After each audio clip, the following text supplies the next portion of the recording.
to this conference to celebrate, honour, but also possibly have a little critical assessment of the work of Professor Richard Sennett. Professor Sennett, by any reckoning, is one of the foremost intellectuals in the world, I think. He's had an extraordinary global impact through the proliferation of writings he's produced over the past, let me say, few years. Well, reasonable number, large number of years. And he's an intellectual to my taste because he doesn't just confine his ideas to the academy. He has a strong interest in public policy, in speaking to a much wider audience than an academic one, and that is part of the purpose of this first panel, to discuss the intersection between intellectual creativity and public life. I first met Richard when he was plain old Dick Sennett, when I went to New York before the beginning of time, when I'd just written a book called The Class Structure of the Advanced Societies, deservedly now forgotten by history. Richard had written this fantastic book that I didn't know about at the time, before I met him, called The Hidden Dangers of Class. Much more original and interesting than mine, and it has stood the test of time, and there it is in print, I think, up to this very day.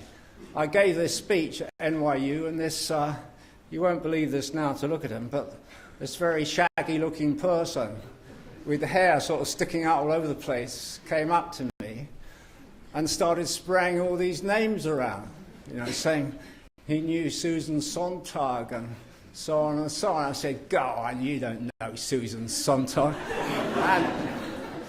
And he proved it a little while later by taking me out to dinner, not only with Susan Sontag, but also with Jürgen Habermas. I don't know if you remember that evening. He was the... Well, maybe it never happened then, because he's shaking his head. Maybe you don't know Susan Sontag, but... Well, she seemed to be there to me. And he was also running this quite extraordinary institution, I think, called the Institute for the Humanities in New York, which was kind of defending the arts and defending literature at a time when they were under considerable strain and attack. And I think this is a very important part of Richard's public career. He's been at the LSE, I think, since 1999. He's had a major impact on the London School of Economics. I'd like to thank him for all the help he gave me during my time here. He will recall that one of his major initiatives, along with Ricky Burdett, I'm sure is sitting in the audience somewhere, the Cities program at the LSE, was extremely difficult to get off the ground in the beginning. We had no funding for it, and I did my little bit to try and help it, but Richard's a very good fundraiser, among other things, and the Cities program is now dramatically successful with major impact and a major program studying cities around the world. So I think Richard is now an academic governor of the LSE since about 2006, and he's just been a really significant figure in this institution, but within the wider world. Well, we've got an equally, I won't say equally, but distinguished panel to discuss Richard's writings. Sitting here in front of you, Professor Judy Wajcman, head of the Sociology department, famous for her writings on feminism and technology. I'm very pleased to meet you, Judy, for the first time. This is Craig Calhoun, equally eminent sociologist with a very, very strong international reputation. Bruno Latour, probably the most celebrated philosopher of science and technology of the current period. Alan Rusbridger, editor of The Guardian, major influence on British society and culture. Richard has published, I believe, quite widely in The Guardian, and you're both members of some string quartet, or is it a rock group? I can't remember, but they have a certain set of musical tastes in common anyway. So I'm going to give each speaker 15 minutes to discuss the topic of public policy in relation to Richard's writings. After that, we'll have about a quarter of an hour left for open questions from the floor. So I'd like to ask all the panelists to try to stick as closely as they can to the allocated time limit. Beyond that, the afternoon stretches off into infinity. Richard once told me he knew the Archbishop of Canterbury. I said, yeah, you don't know the Archbishop of Canterbury. But it seems that he does, because the Archbishop is coming to have a dialogue with Richard to wind up these proceedings. So there you have an extraordinary, well-rounded, massively distinguished intellectual career, which we're here to celebrate as well as dissect. So I turn first to Judy Wajcman to make the first intervention. Give them all a clap, please.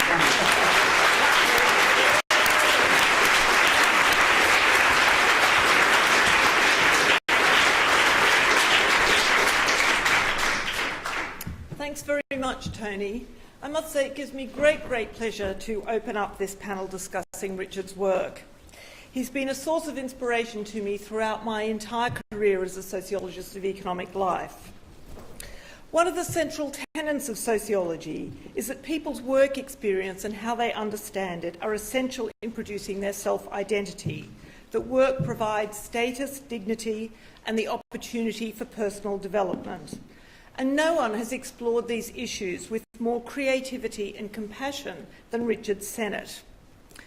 Richard's writings have always highlighted the role of work in shaping one's sense of self, in giving purpose and meaning to life, and crucially, its centrality to dignity. For founding sociologists such as Marx, Weber and Durkheim, both the structure and experience of work, and particularly the division of labour, were fundamental to building the ties that actually bind people together. And I see Richard very much in this sociological tradition.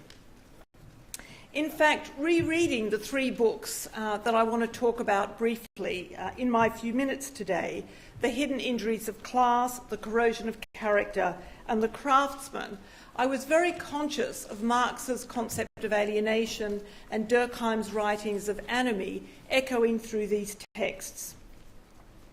I first read The Hidden Injuries of Class when it was hot off the press and I was a PhD student in Cambridge. And fortunately, I met Richard during this time when he was visiting the UK. And the book made a huge impression on me. And indeed, the very first thing I published was a review of the book in the 1978 edition of the Sociological Review, where I described the book as provocative and innovative, breaking out of the confines of normal academic boundaries. I was a young socialist then, active in the labour movement, and what struck me powerfully about that book was its evocation of the human consequences of the American class system. Richard and his co-author Jonathan Cobb's unique ability to convey the emotional lives of ordinary people was quite unlike any other writing about workers at the time. He went way beyond the easy truths of surveys and questionnaires, paying close attention to the language his subjects themselves use to describe the experiences of class relations. And the image he projects is that of middle-aged manual workers emerging from the isolation of the ethnic village and confronting in an ambivalent and often painful way the values of the dominant culture. For Richard, it is not so much the material costs of class that shape his subjects, but the psychological costs.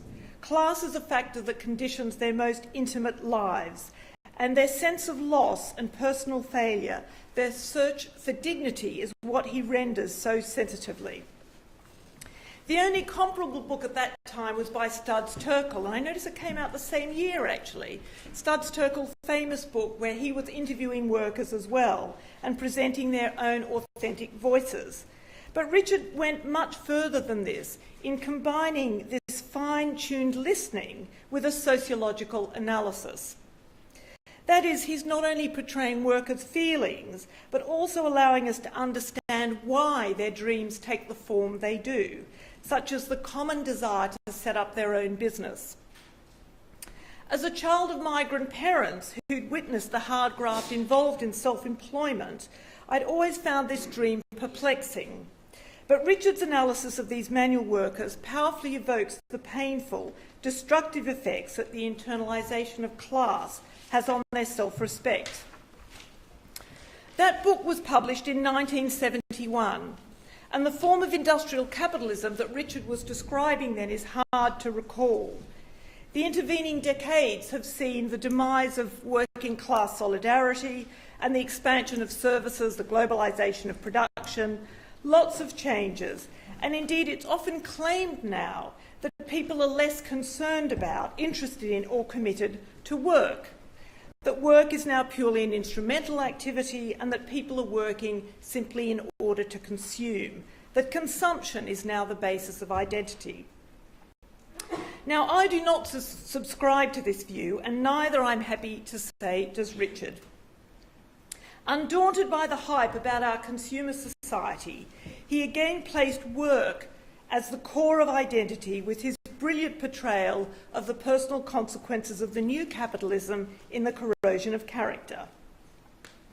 Now, I must say that it's a pretty good thing to write one book that captures the zeitgeist, but to do it again almost 3 decades later is really an incredible achievement. As the title suggests, here Richard argues that the loss of the long term in the new capitalism is producing a crisis of character. Whereas in the old economy there was predictability, careers, the capacity to develop skills, and these somehow sustained character. In modern work that is insecure and unpredictable, we now have an increasingly lost workforce, unable to sustain the relationships needed for a developed social identity. And this is a very hard sort of thing to capture, but in quintessential Richard style, he dramatises the huge transformations from the old to the new capitalism, with his opening story about meeting the son of a worker he'd interviewed for hidden injuries of class. I think we all feel like we know Enrico, an immigrant janitor whose sense of self-respect derived from a linear narrative of working hard and providing for his family. His affluent son Rico is a consultant whose labour is episodic and short-term, and the loss of the long term, the loss of a career, the need to be constantly fluid and flexible has left the son feeling anxious about his ability to provide a model of ethical, committed behaviour for his own children. In Richard's words, if I could state Rico's dilemma more largely, short-term capitalism threatens to corrode his character, particularly those qualities of character which bind human beings to one another and furnishes each with a sense of sustainable self. I found the book particularly compelling because, by coincidence, I was myself involved in a research project looking at the changing nature of managerial careers in post-bureaucratic